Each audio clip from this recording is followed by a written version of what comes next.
De nuevo, muchas gracias a todos por estar aquí en el día de hoy. Vamos a dar comienzo al primer panel sobre acceso abierto.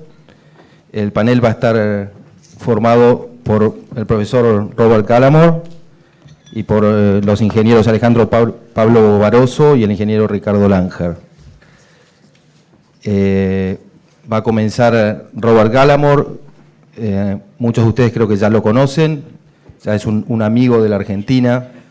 Hemos tenido la oportunidad de visitar los Estados Unidos en un intercambio de técnico con las autoridades ferroviarias de los Estados Unidos, oportunidad en la que estuvo Robert Gallamore con un equipo de la Universidad del Estado de Michigan, y el año pasado nos visitó también y formó parte de los expositores en unas jornadas que realizamos por el mes de junio del año pasado, y hoy ha estado 2 días con un equipo nuestro de gente de los distintos organismos y empresas dependientes del Estado Nacional en materia ferroviaria, también dando unas charlas con respecto al sistema ferroviario norteamericano. Robert Gallamore es PhD de Harvard University, forma parte de Gallamore Group, es una consultora, es profesor de Michigan State University, la universidad estatal del estado de Michigan. Básicamente lo que hace es dar los cursos de administración ferroviaria para esa universidad. Es autor de un libro ya muy conocido, que creo que las ventas andan muy bien, que se llama Ferrocarriles Norteamericanos. Es básicamente la historia de los ferrocarriles norteamericanos desde su nacimiento, su declinación y luego su renacimiento. Así que bueno, le damos la palabra a Robert y muchísimas gracias por visitarnos otra vez en la Argentina. Gracias, Juan. Buenos días, everyone. I am so pleased to be here back in Buenos Aires and in Argentina to speak with you today about my favorite topic, which is ferrocarril, railroads. Some of you I've seen before, I've met before, and I just enjoyed the remarks of Senor Barrido so much because technology is one of my favorite things, and I will comment as I go through my presentation on some of the points he made so well. So this is my book. It's available, and I would be happy to sign it for you if you have a copy.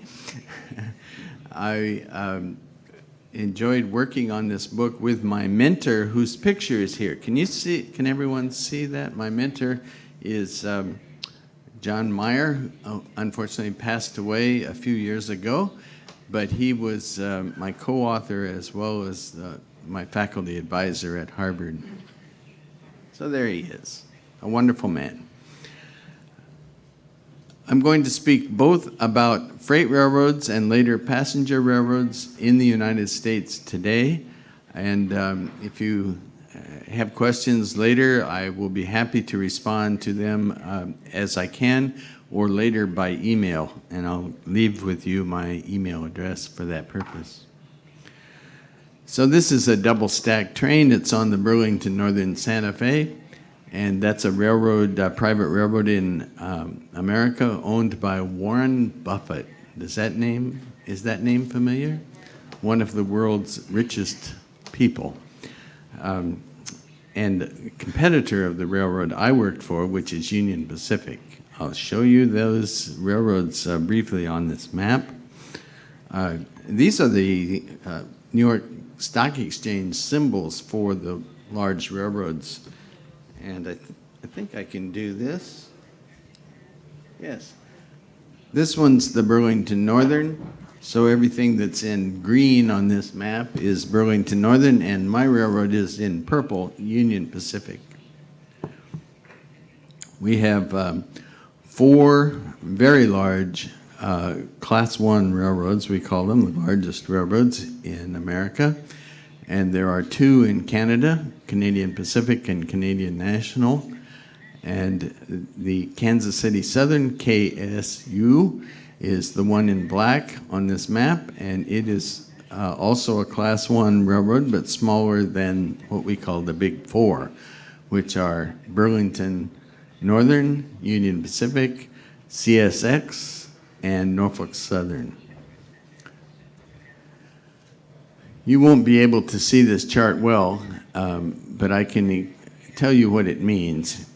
I have tried to graph on one chart all of American railroad history over the 20th century, so you can imagine it's a very messy chart.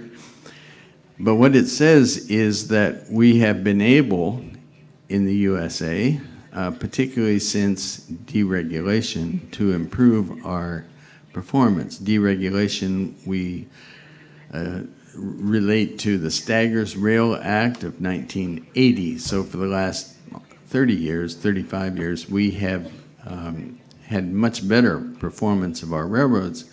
And so today, at the end of this chart, yes, you can see it, measured in ton miles, or you could translate that to ton kilometers. We have 12 times the amount of volume, freight volume, that we did in 1900, that is the beginning of the 20th century. So this line, this heavy line, goes from an index of what it was in 1900 to today, and that is a growth of 12 times, 12-fold growth in volume, ton miles. At the same time, we have done that with only 1/6 the employment. So this is a good thing and a bad thing. It is good in that we are very productive. We're able to move many ton miles with many fewer employees. On the other hand, it means the employment in the industry, somebody had to either lose their jobs or retire. And that's an issue that has been with us for all of this time. The employment, the employees who lose their jobs, usually in the United States, have some form of benefits. They are protected, we say, for a period of time, probably 6 years in most cases. Or they have been paid to leave their jobs, which is expensive for the railroad to do, but solves, in a way, solves, not fully solves, the problem of the employees not having their paycheck anymore. You understand the trade-offs that have had to be made in that regard. I wanted to show you just briefly what the experience of our entire freight industry has been. On this chart, railroads are the red part at the bottom, and you can see that the share of ton miles, this is, has declined relatively to the other modes, and most of the growth has been in trucks, relatively speaking. So the ton miles are still important. I think about 42% of freight ton miles in America are still operated by railroads, and smaller amounts, but a growing amount, operated by trucks over the interstate highways. We call them big rigs or 18-wheelers, big heavy trucks that you see on the roads. In this chart, I tried again for the whole period of the 20th century. No, this is the first half of the 20th century, from 1900 to mid-century, 1956. Different measures of performance by the railroad industry. And I show this to you only to show you what you already imagine or know, that some of these statistics are heavily influenced by the state of the macroeconomy, by gross domestic product. And so during wartime, our railroads have been very productive because they have hauled a lot of the war material and the troops that have had to go overseas in wars, World War I or World War II or Vietnam War. Over the period of this chart, which ends a decade after World War II, you can see that there has been a large increase in the amount of total traffic, and you can see that revenues and rates have also grown over that period.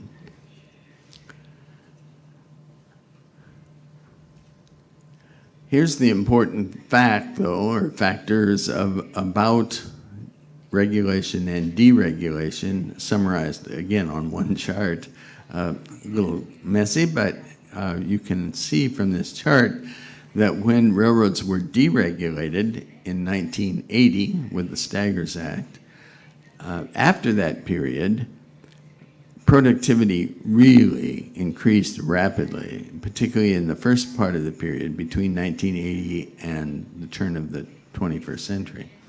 So the top line, the red line, shows productivity improvement calculated as you would expect with output divided by the input factors of fuel and labor hours and investment dollars into the development and purchase of equipment.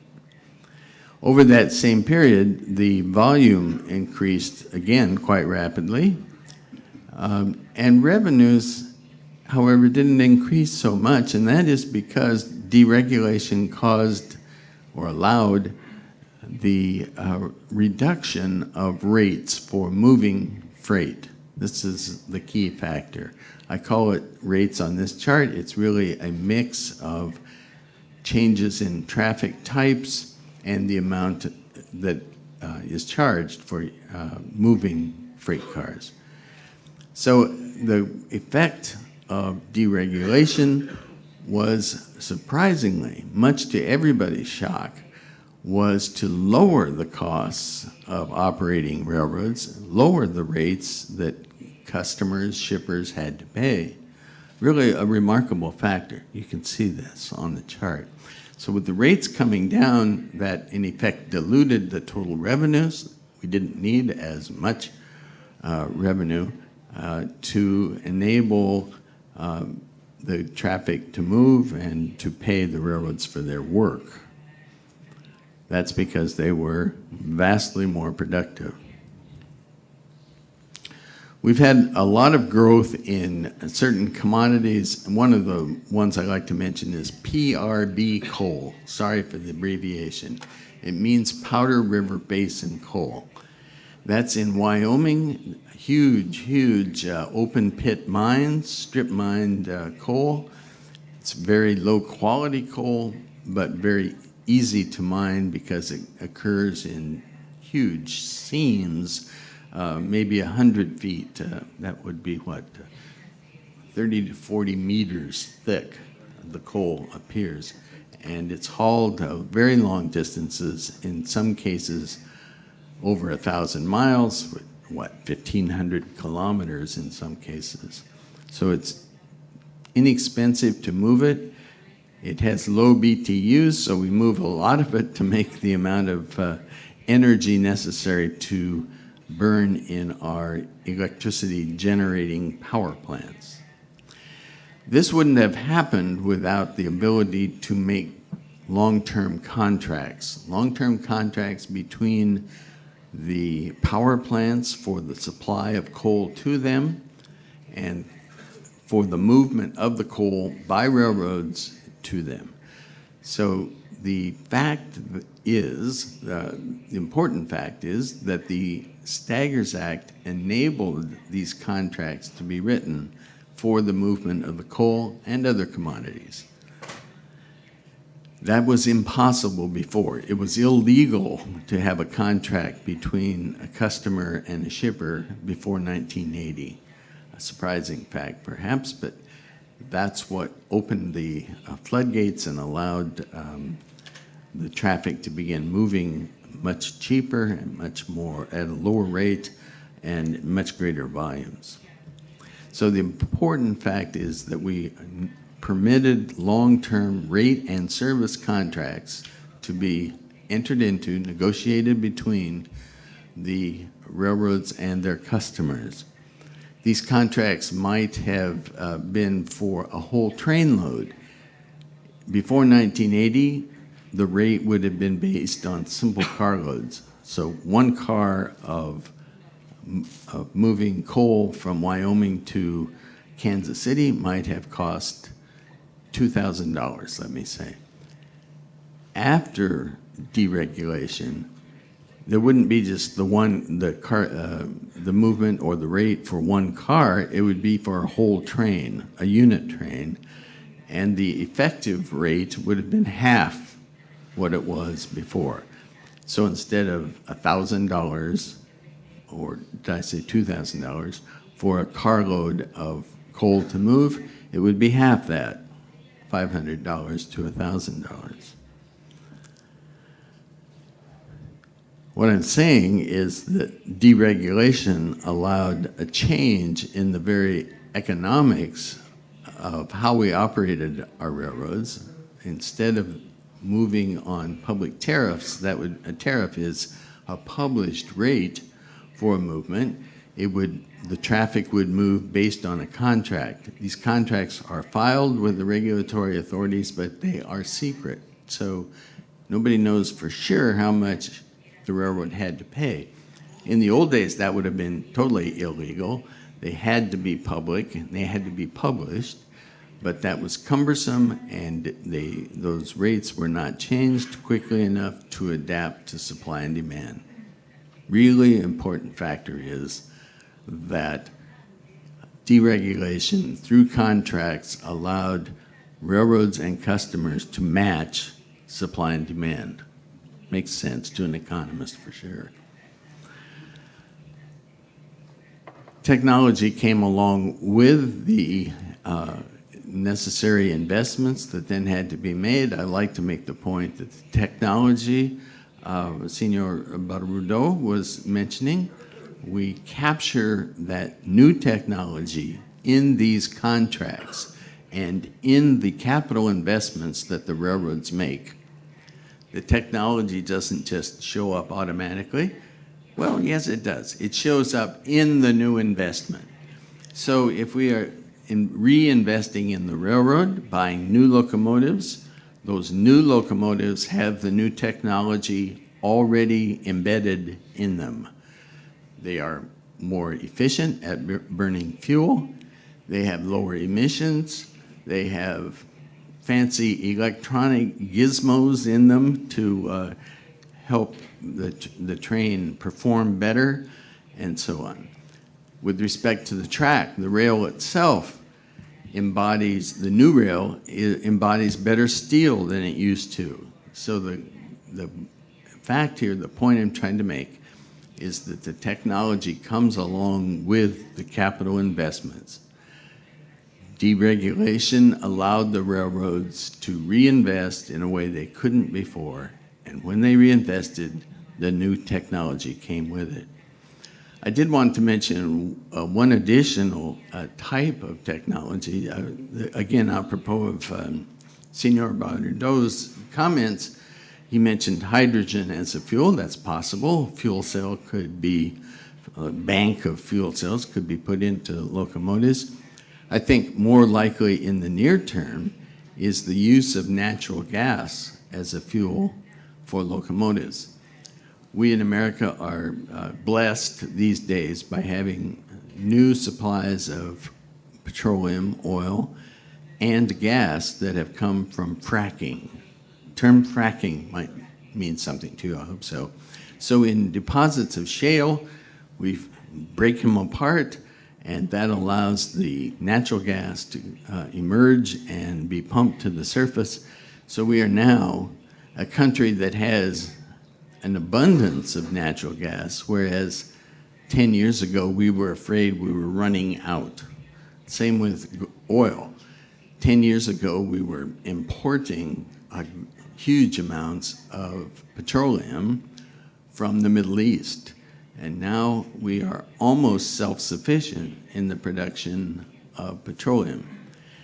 The fun thing, the interesting thing for our railroads today is that traffic in moving crude oil, which always in the past was strictly by pipelines, we are now carrying by rail, And the reason for it is that the refineries are located very far from where the oil and gas are produced. And they just don't happen to be pipelines serving those particular origins and destinations. The railroad allows the petroleum industry to move the newly originated oil from fracking by tank car, and they can move it to a variety of refineries located either on the Atlantic coast or the Gulf Coast, depending on demand. So it's worked out very well. There is one downside, and that is that there have been some very serious accidents from moving this oil.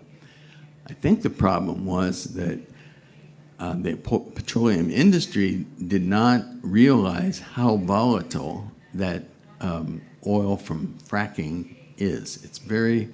It has a lot of dangerous chemicals that come along with the crude oil.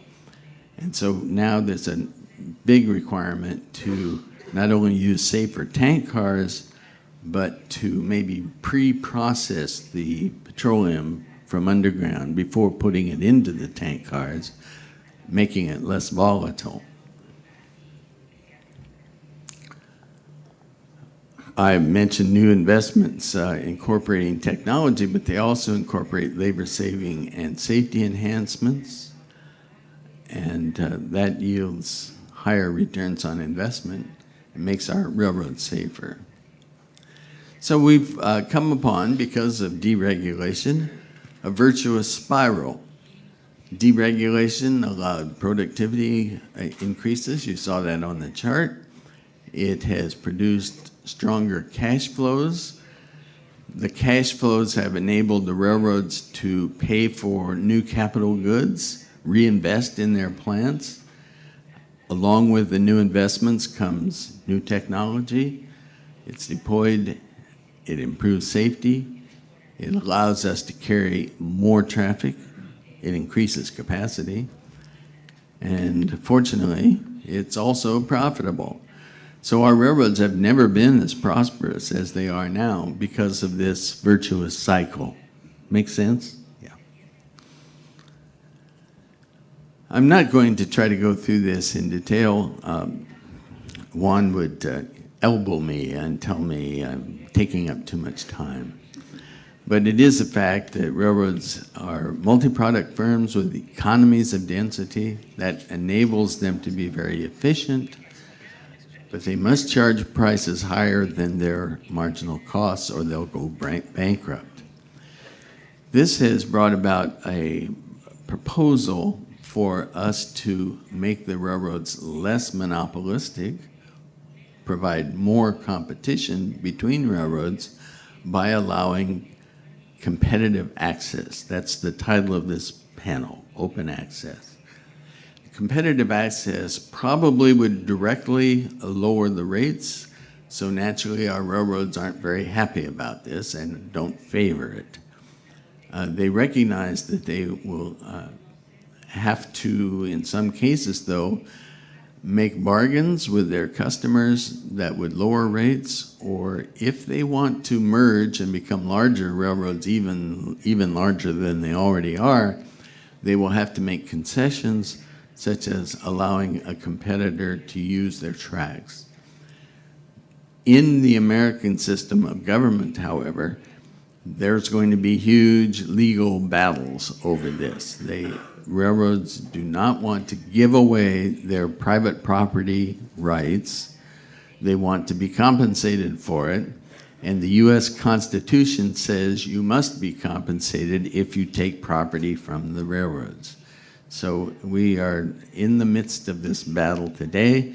Congress is trying to decide whether it will require the railroads to increase the amount of competitive access through something called reciprocal switching, and I'll show you just a slide or two to give you the idea of what we mean by reciprocal switching.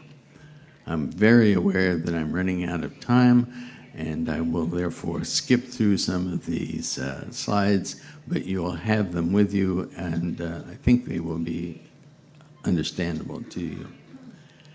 So the key concept behind open access in America is that a shipper which has only one railroad serving him may want to have a second railroad, and there may be arrangements for that required.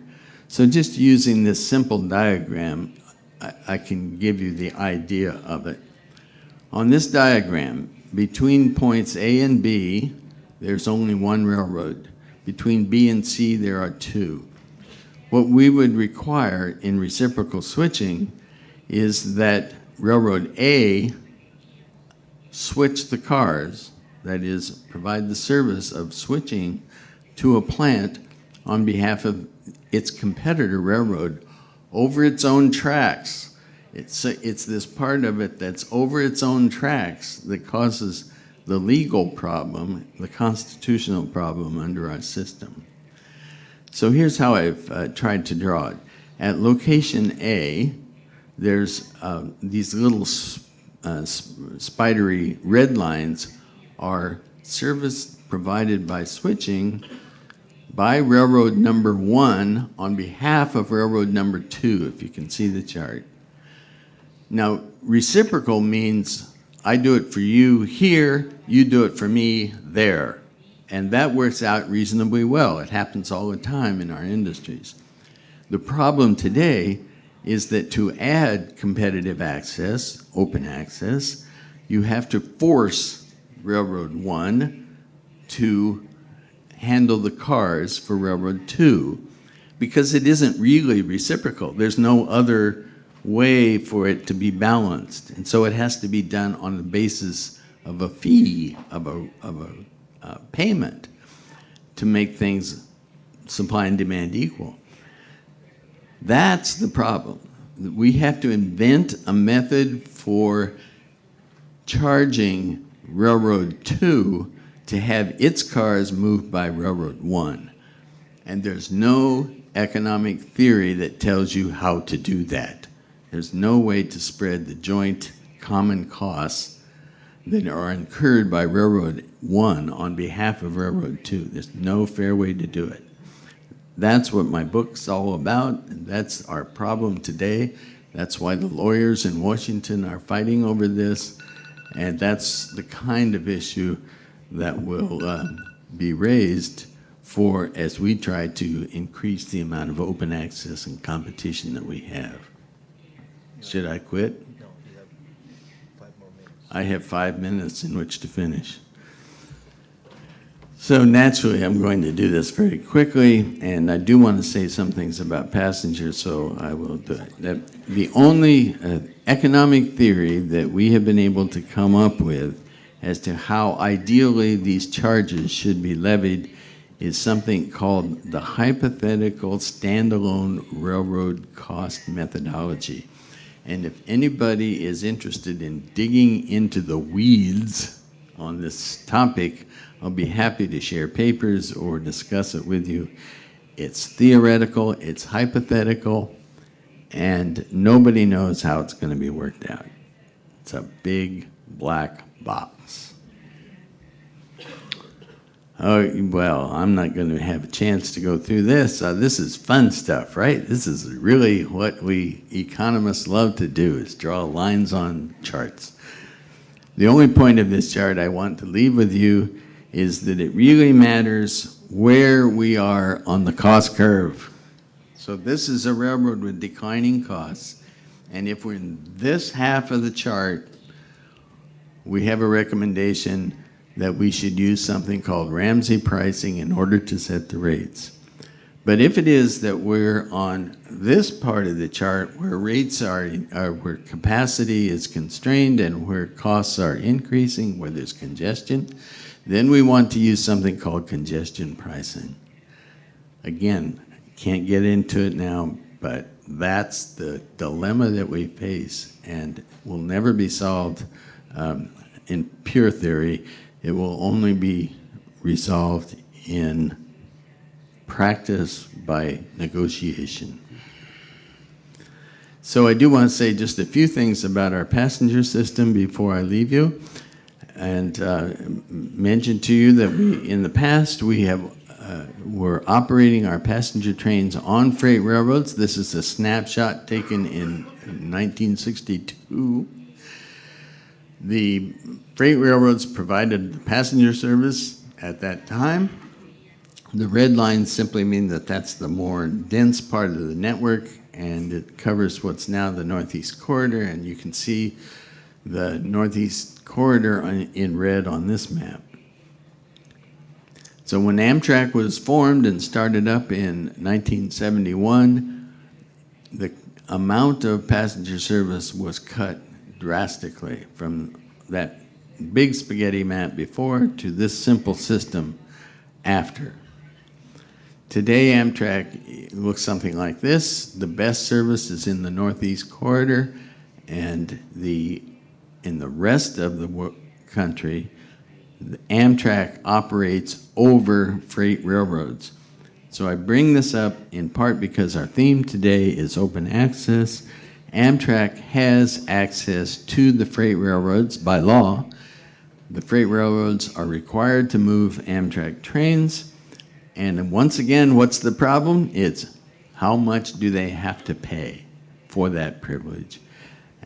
And economic theory gives you almost nothing to guide you in that enterprise. This chart simply says that in the Northeast Corridor, things are different because Amtrak happens to own the tracks for their operation in the Northeast, but in the rest of the country, they don't. And so an agreement has to be written and payment has to be made from Amtrak to the freight railroads to operate those trains.